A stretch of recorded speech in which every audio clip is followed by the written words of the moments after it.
Hello dear tea friends from around the world, and welcome to a new tea lesson with me, Stéphane Erler, from the Tea Masters blog and the tea-masters.com boutique. As I've announced yesterday on my blog, in a couple of days, next week, it's going to be the 17th anniversary of my blog, and to celebrate this event, I thought that it would be interesting to do a class about Gaiwan, Gaibei, or Zhong, and we'll find out what's the difference between these three. And because it's the instrument for tea, for all tea lovers, beginners and experts alike, we all use a Gaiwan from time to time.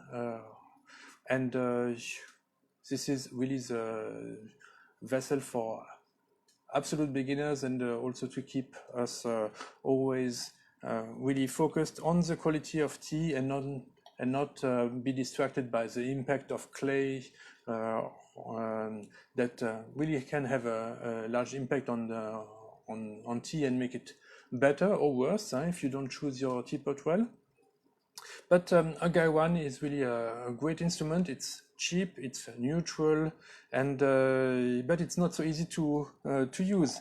For instance, here you can see I've broken the rim of this Gaiwan. I've let it fall down, did not hold it well, and so it's really very essential to know how to use your Gaiwan well, so that you won't make this mistake and that you won't break your Gaiwan. Even the simple ones are very affordable.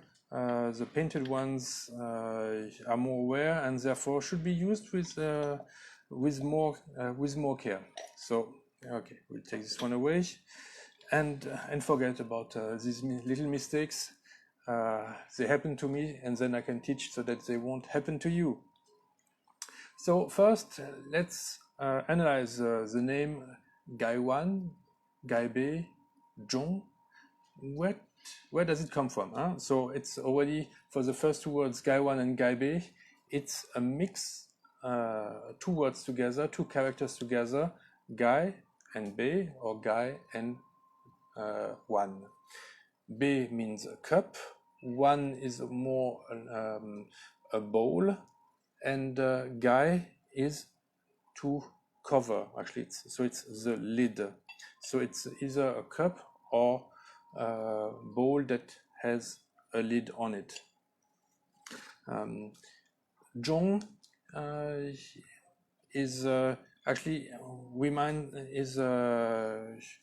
you can remember it. It's in Chinese. It's like a bell, and when you look at, for instance, this shape, this really does look like a bell, ding dong, ding dong. But if there are three words, actually there are also a bit three different meanings. Maybe we don't use always Gaibei and Gaiwan or Zhong in the same setting. Maybe could it be that this shape, which looks a bit more like a bowl, that this would be a Gaiwan, and this would be a Gaibei because it's taller? I have checked in the at the National Palace Museum, and when we look at the way that the National Palace Museum is recording their bowls, sometimes they are called Wan, sometimes they are called Bei, Cha Bei or Cha Wan, and this actually has nothing to do with their shape. This can be called a Cha Wan, and this can be called a Cha Bei, and vice versa. It has nothing to do with the shape. Therefore, well, why do they have different names? Actually, the National Palace Museum is very respectful of the way that emperors have recorded these items. So what they simply did is to follow the way that they were recorded in the original inventory. So they simply reuse the names, and sometimes if they were using wan or bei, they would use the same word again. We know that in the Tang Dynasty, we used wan for the bowl that was used to drink tea. In the Song Dynasty, it was zan, and then Ming and then Qing. Then you can see in the National Palace Museum for these items from Ming and Qing, they would use either wan or bei. However, for the word Zhong, here we can look at the dream of the Red Chamber, and in this very important book, very famous book from the ancient imperial China, we can see by the context that Cha Wan and Cha Bei, or Wan and Bei, are used in a more normal setting, or while Zhong is used in a very formal, much more polite way to call. So to use the word Zhong, at least in the dream of Wen Chamber, is a way of being very polite and very distinguished. So this also can guide us to how, when we should use Gaibei, Gaiwan, or Zhong. Now, after the name, how do we use Gaiwan? How do we handle it? So, the very first key item for Gaiwan is to hold it by the rim. And this is really the most important thing. Remember, hold it very, not too tightly, but really only by not on the wall here. Here you would get burnt, but really try to hold it by touching it the least, and just touch the very rim of the Gaiwan.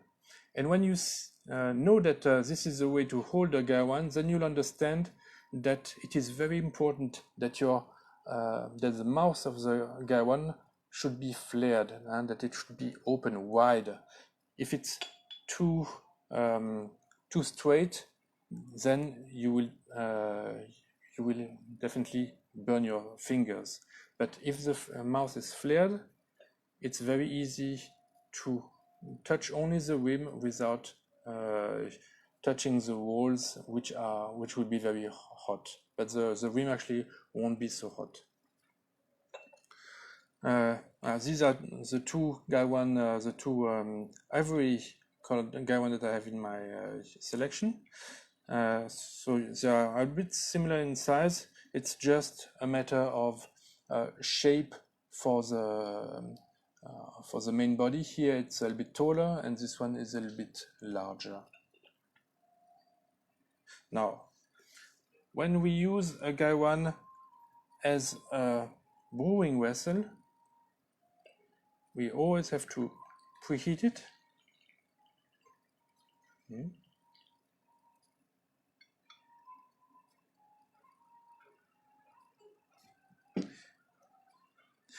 However, a Gaiwan can also be used as a cup directly. You can also drink from your Gaiwan, in which case you use the lid to as a filter for the leaves that are brewing inside.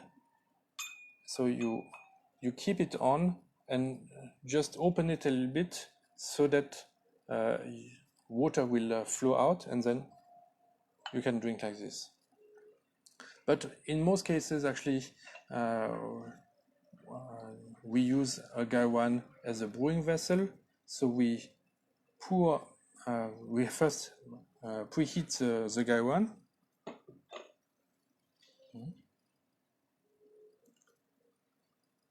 I'm getting my tea.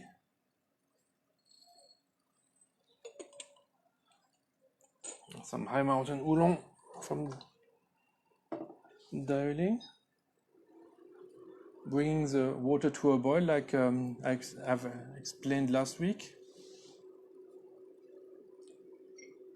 Very important that your lid be also warm. If it's not getting warm fast enough, you can do like this.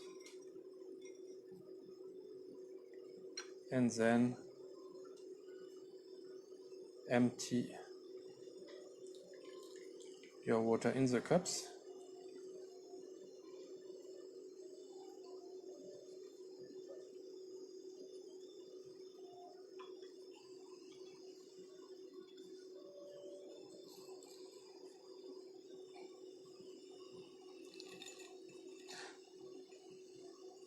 Now the nice thing with the Gaiwan compared to a teapot is that it has a very large opening, so it's very easy to see the leaves inside, and you have also a lot of different angles where you can pour your water. Now in case of a high mountain oolong, I will pour on the side to create a swirl to let the leaves dance, but this you knew already. It's just a little reminder.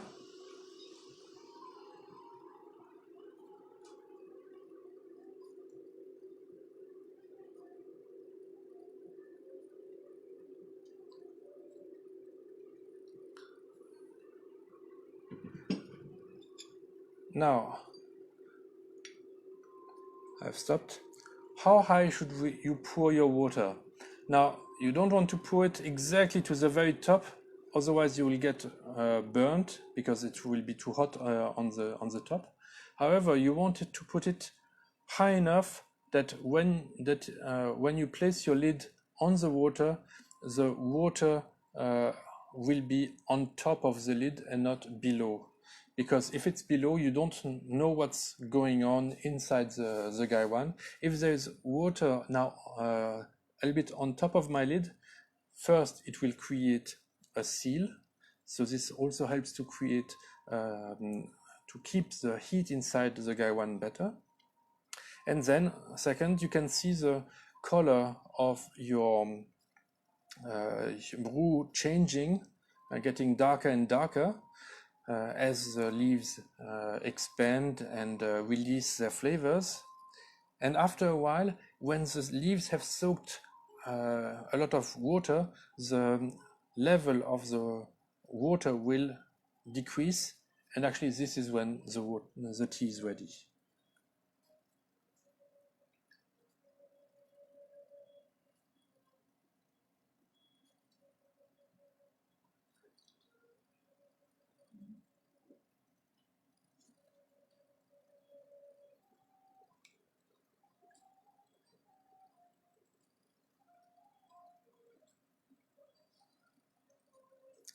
I'm still looking at the color of my brew and the level. It's very high. I did not use many leaves, therefore it will take a bit longer to brew. This Darjeeling High Mountain Oolong is very fine, but at the same time very powerful. So it's a tea that is best brewed lightly. But the first brew is the one that takes a bit longer because the leaves are rolled and need to expand and need to open up. Okay, I think in terms of color it should be okay.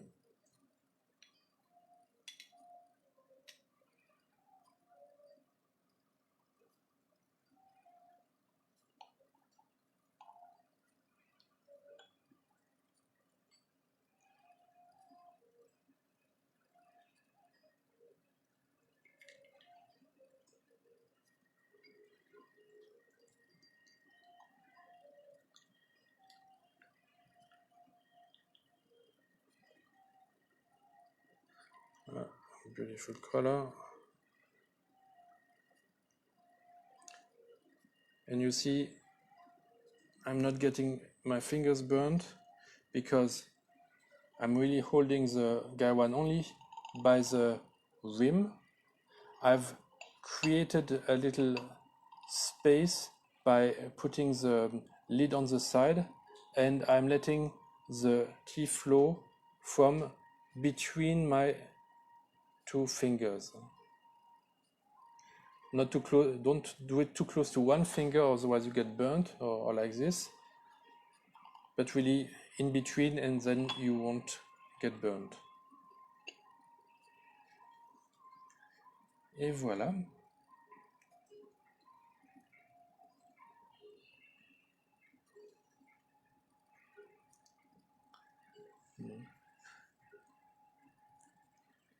Cheers.